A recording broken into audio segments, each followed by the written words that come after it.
Welcome to my channel. और आज हम पढ़ेंगे द इवेंट्स ऑफ फर्टिलाइजेशन।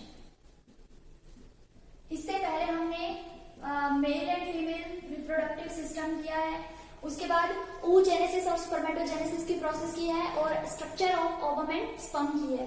अब हम फर्टिलाइजेशन पढ़ेंगे आज। तो फर्टिलाइजेशन में हमें सबसे पहले पता होना चाहिए कि जो ओवम है, सेकेंडरी oocyte है, उसकी स्ट्रक्चर कैसी है और जो स्पर्म है उसकी स्ट्रक्चर कैसी है। तो ये सेकेंडरी oocyte है, इसकी प्लाज्मा मेम्ब्रेन, बाहर पेरिविटेलाइन मेम्ब्रेन या विटेलाइन मेम्ब्रेन, उसके बाद विटेलाइन स्पेस है, उसके बाद यहाँ पर जोना पेलुसिडा है और फिर यहाँ पर है कोरोना रेडिएटा। ठीक है, तो ये हो गई कोरोना रेडिएटा। उसके बाद ये है जोना पेलुसिडा। उसके बाद ये है vitelline membrane and this is plasma membrane. उसके बाद ये इसका न्यूक्लियस है। ठीक है, क्या है, जब भी फर्टिलाइजेशन होगा तो वो फेलोपियन ट्यूब के एम्पुला रीजन में होगा। ठीक है, सेकेंडरी oocyte जो होगा वो रिलीज हुआ ओवरी से, जो वहां पर फिंगर लाइक प्रोजेक्शंस थी, उन्होंने उसको कलेक्ट किया और उसको फेलोपियन ट्यूब में पास आउट किया। जैसे ही एम्पुला रीजन के अंदर आएगा, अब वहां पर अगर स्पर्म होगा तो क्या होगा, जैसे ये है स्पर्म,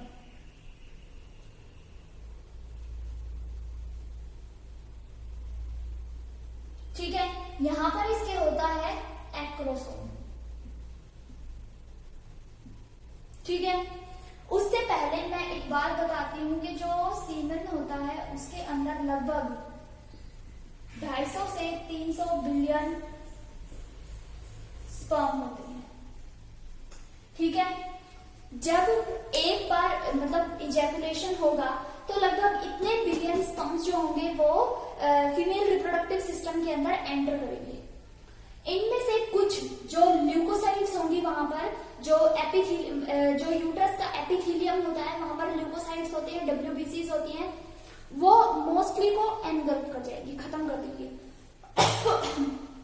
लेकिन साथ ही साथ क्या चेंज होता है यहाँ पर कि जो वहां पर जो एसिडिक मीडियम होगा, वो एसिडिक मीडियम जो बल्बोयूरेथ्रल ग्लैंड थी उससे जो म्यूकस रिलीज हो रहा है उसकी वजह से वो आपस में न्यूट्रलाइज हो जाएंगे। मतलब फीमेल रिप्रोडक्टिव सिस्टम में एसिड है और जो मेल रिप्रोडक्टिव सिस्टम होगा उसकी जो कॉपर्स ग्लैंड थी, बल्बोयूरेथ्रल ग्लैंड, उससे म्यूकस रिलीज होगा।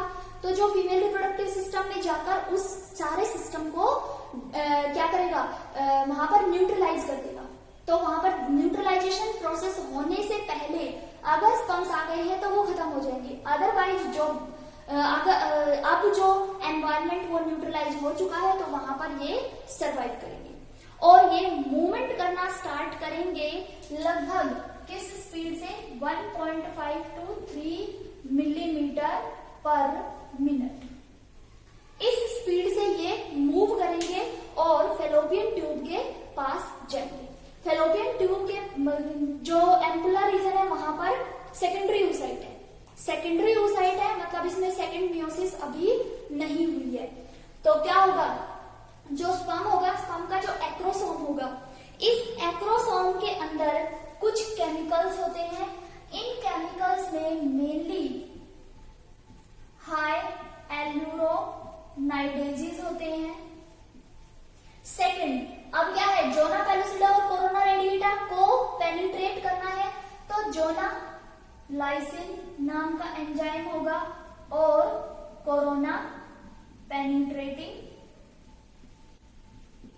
एंजाइम्स होंगे।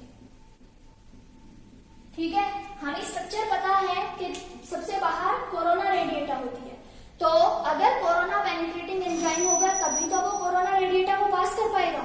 उसके बाद जोना पेलुसिडा होती है, अगर जोना लाइसिन होगा प्रोटीन एंजाइम तभी तो वो जोना पेलुसिडा को डिग्रेड करेगा। और तीसरा हाई एल्यूरोनाइडेजेस होंगे जो वहां पर जो ग्राउंड सब्सटेंसेस प्रेजेंट है उनके ऊपर मतलब जो फॉलिकल सेल्स होंगी उनको डीजनरेट करने का काम करेंगे।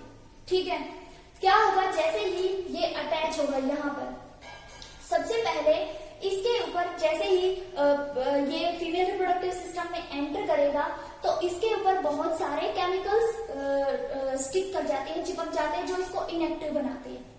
तो उसको एक्टिव बनाने के लिए क्या होता है कि कुछ जो ये होती है एक्ट्रोसोम की जो रिसेप्टर साइट होती है वो मास्क हो जाती है।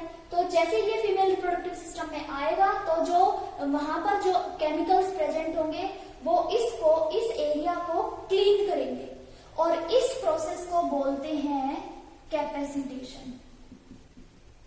कैपेसिटेशन का मतलब क्या होता है, activation of male gamete in female reproductive system. ठीक है, और इसमें लगभग 5 से 6 घंटे लग जाएंगे। ठीक है, जो कैपेसिटेशन की प्रोसेस है पहले वो होगी, उसके बाद जो स्पर्म होगा वो उसका जो एक्ट्रोसोम होगा वो क्या होगा, उसपे से मास्किंग हट जाएगी, अब ये एक्टिवेट हो जाएगा और ये जो कोरोना रेडिएटा होगी उसके ऊपर एक्ट करना स्टार्ट करेगा। ठीक है, ये डिग्रेड नहीं करेगा किसी को भी, क्योंकि ये इसका साइज बहुत छोटा है और जो oocyte होता है उसका साइज लगभग 1000 गुना बड़ा होता है।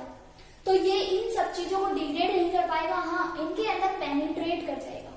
ठीक है, और पेनिट्रेट भी सिर्फ हेड वाला रीजन करेगा जिसके अंदर एक्रोसोम होगा, न्यूक्लियस होगा और यहाँ पर जो 2 सेंट्रियोल्स बताए थे मैंने, प्रोक्सिमल और डिस्टल सेंट्रियोल, वो वाला पोर्शन जो होगा वो एंटर करेगा। जैसे ही ये यहाँ पर अटैच होगा विटिलाइन मेम्ब्रेन के पास, मतलब यहाँ तक पहुंचेगा, यहाँ तक, तो क्या होगा, ये जो पूरी स्ट्रक्चर होगी, पूरी मेम्ब्रेन जो होगी वो चेंज हो जाएगी।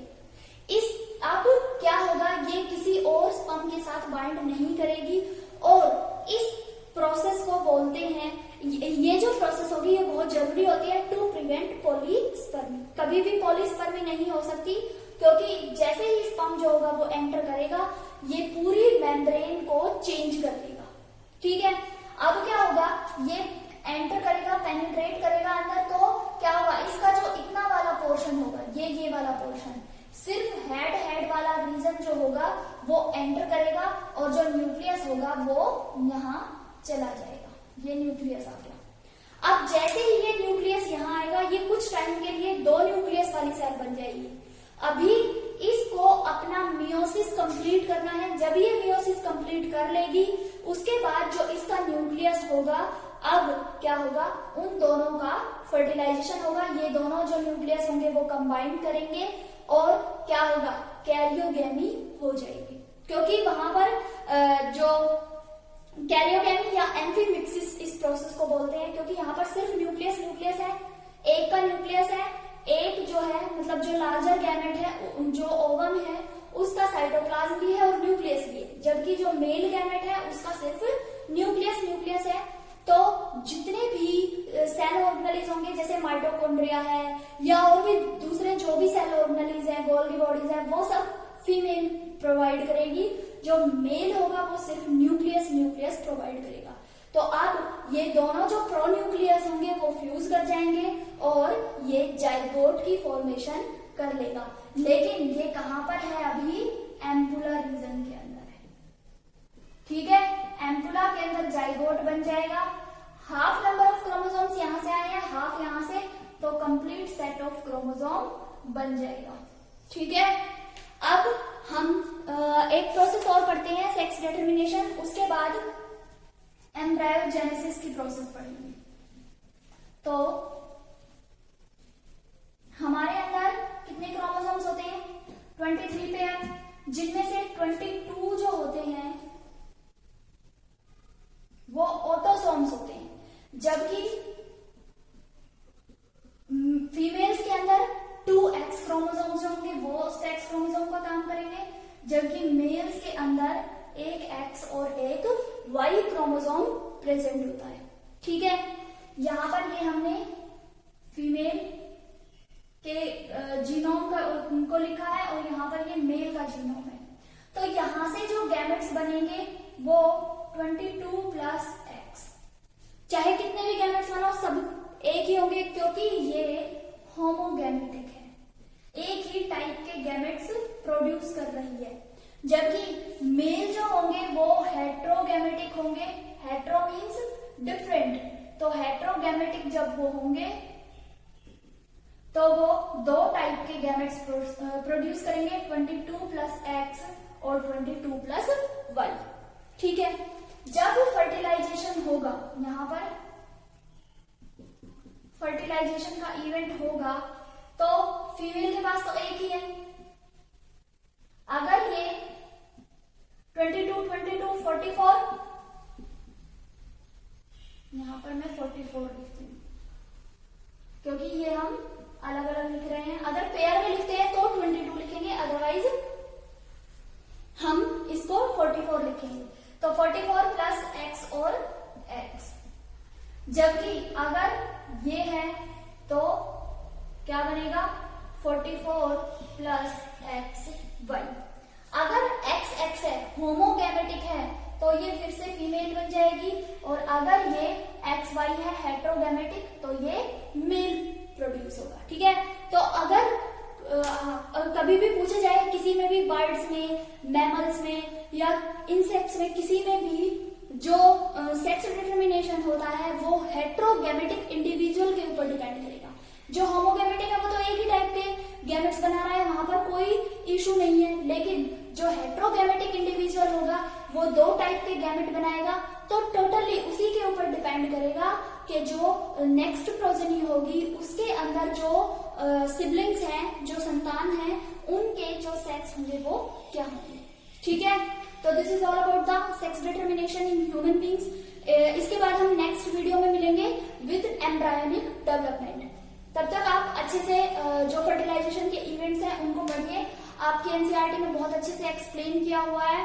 अगर फिर भी समझ नहीं आता है, कोई प्रॉब्लम है, तो आप मुझे फीडबैक देंगे, मैं दोबारा से वो प्रोसेस एक्सप्लेन कर दूंगी। ओके, तो मिलते हैं नेक्स्ट वीडियो में with embryonic development. Thank you.